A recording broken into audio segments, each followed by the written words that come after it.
Doctor না হয়েও কিভাবে একদিনের জন্য ডাক্তার হয়ে গেলাম দেখুন এই ভিডিওতে। ডাক্তার সাহেব, আমার দাঁতে অনেক ব্যথা, একটু দেখেন তো। আচ্ছা ঠিক আছে, হা করেন। হাই হাই, আপনার দাঁতে তো অনেক পোকা।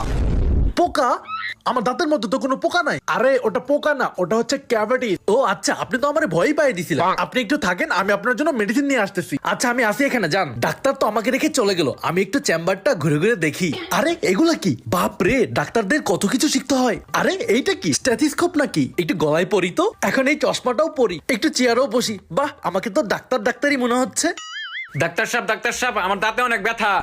আরে আমি তো ডাক্তার না। বুঝছি, আপনি তো ডাক্তার, আগে আমার দাঁতটা দেখেন। আল্লাহ গো, আমার ডাক্তার ভেবে ফেলছে। ভাবুক, আমারই তো লাভ, এমনি এমনি চিকিৎসা করে টাকা ইনকাম করতে পারবো।